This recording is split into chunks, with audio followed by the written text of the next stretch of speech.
VA-11 Hall A is a seemingly simple game with a simple tagline. A booze 'em up about waifus, technology, and post-dystopia life.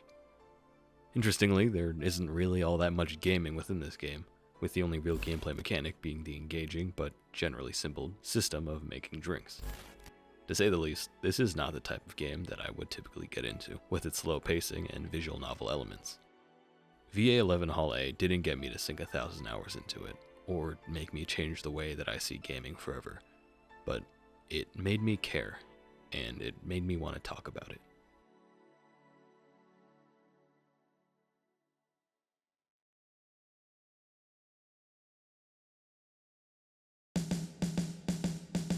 In the cyberpunk dystopia of VA-11 Hall A, I'm just going to call it Valhalla from now on, humanity is marked by its tendency to shed itself, literally, in the replacement of flesh with technology and dreams for comfort or safety.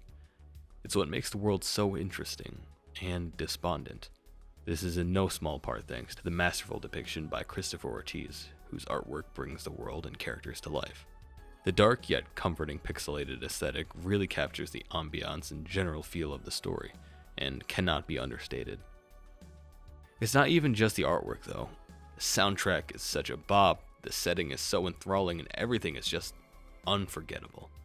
I do think though that the cyberpunk landscape that's been more and more popular in media recently is getting easier and easier to portray since, in case you haven't been paying attention, you're in one. Or at least in its early stages. Just to accentuate my point, I'm writing this part during my college class, where the professor is currently teaching us how to utilize artificial intelligence to create slop so that we don't have to worry about trivial things like creativity, or originality, or soul, and instead just steal the hard work of the talented people who actually use their inspiration and humanity to create the works. So I apologize if that's not something that I particularly care to pay attention to, Professor. I think my time is better spent working on this instead. Between the growing power of corporations over people, and the systematic crushing of creativity in favor of efficiency, state-sponsored mass murder overseas, our own planet becoming less and less habitable by the day, I don't know about you, but I can't help but feel an underlying sense of dread in my life. I came up with the idea for this video months ago, but only now I've taken it on as my main project because honestly, things have been really difficult recently. Now, don't get me wrong, as a whole my life is okay, and by most accounts my situation is really not that bad. It's just, I've been spending a lot of time worrying about the future and lamenting the mistakes of my past. I'm thankful that I have my loved ones, and of course the Bible to turn to, and oddly, another thing that's been comforting me is VA-11 Hall A, Cyberpunk Bartender Action.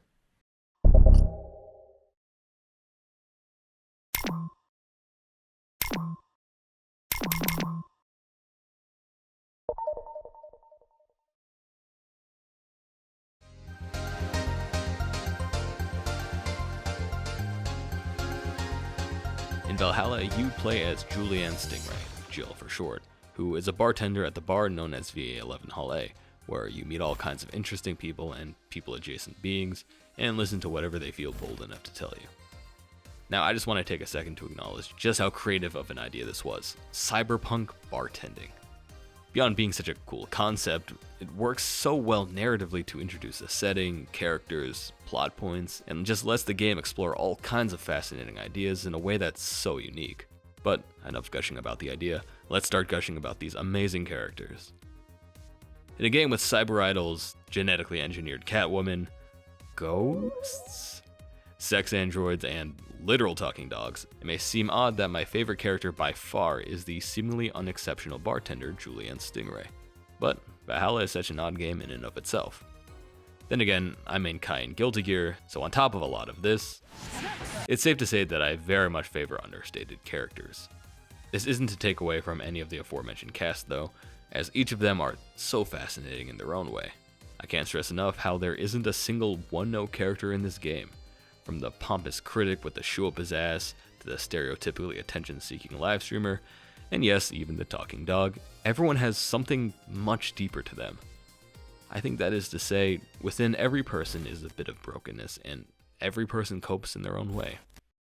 The format of Valhalla facilitates character development in a uniquely superb way. Like in real life, when someone enters a bar and talks to you, you get a superficial understanding of who they are. A rudimentary glimpse based on their appearance, or the way they talk, or any number of service level factors.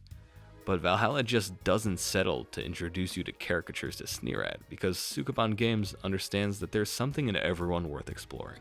And let's be honest, that would be boring.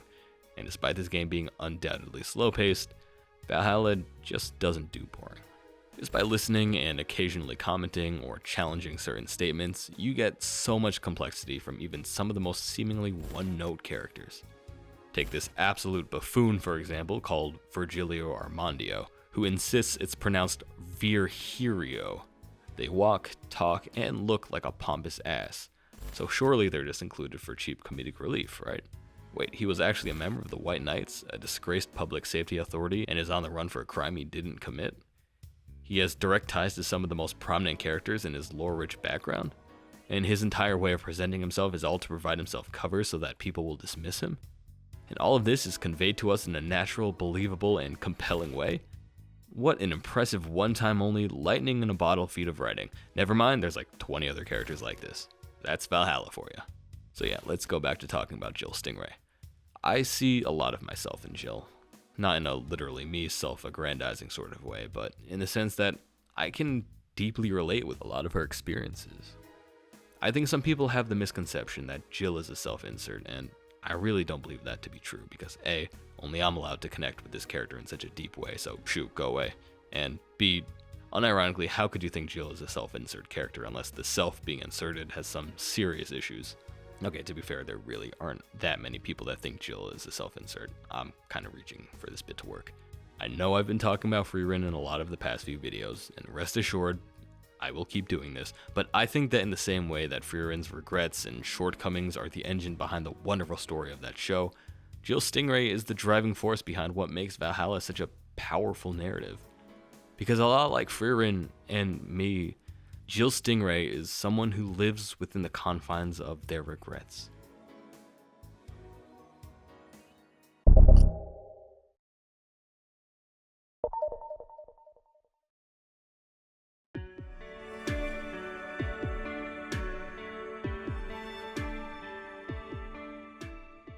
Throughout Valhalla's story, you spend most of your time in the familiar neon hole in the wall in Glitch City, mixing drinks and playing the cool and mysterious bartender role, having all kinds of interesting folks spill their guts about how they hate their job, or hate their partner, or hate the world, or hate you.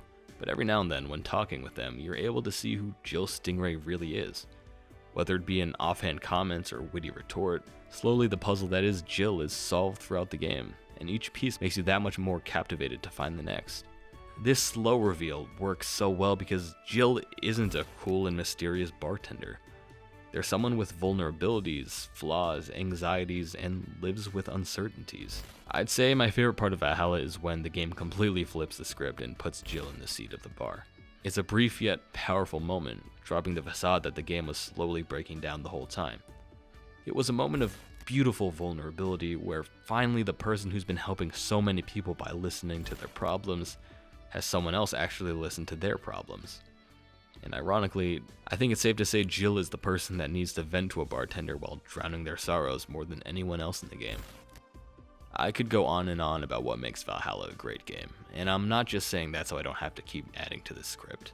Sincerely, I could probably add at least another 10 pages or so about each aspect that makes Valhalla such a masterpiece. And there are plenty of videos made by several extremely talented content creators who cover this far better than I could.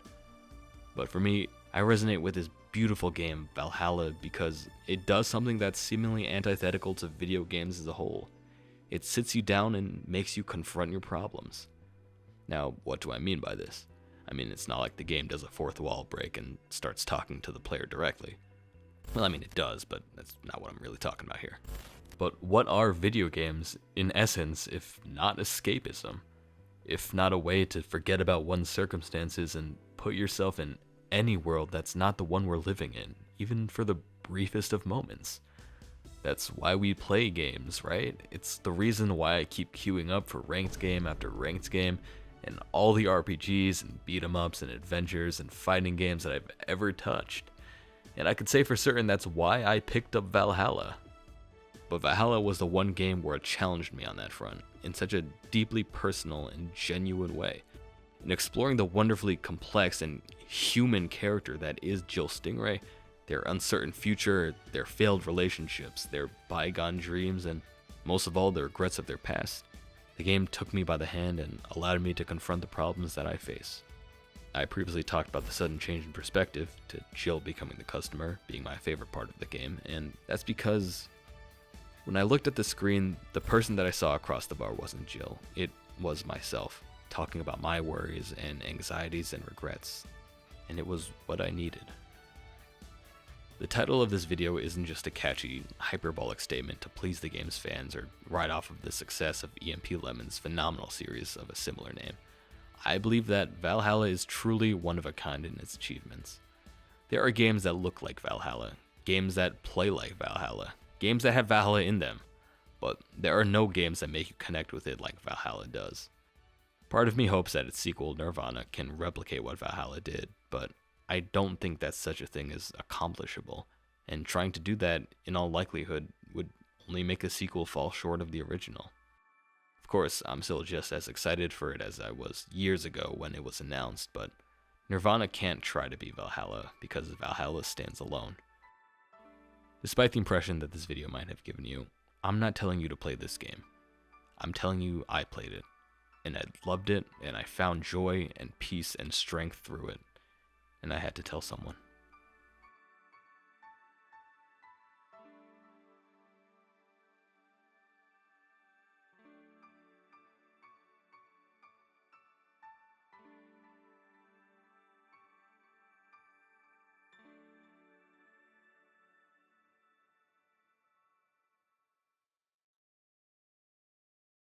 If you enjoyed this video, please take a moment to listen to my content creation story.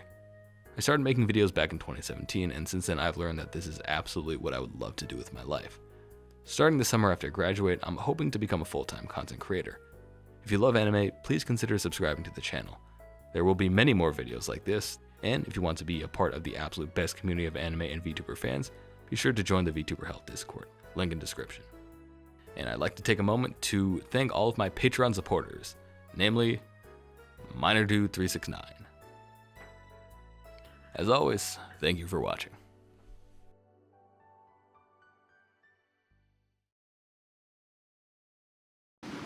Anyway, $4 a pound.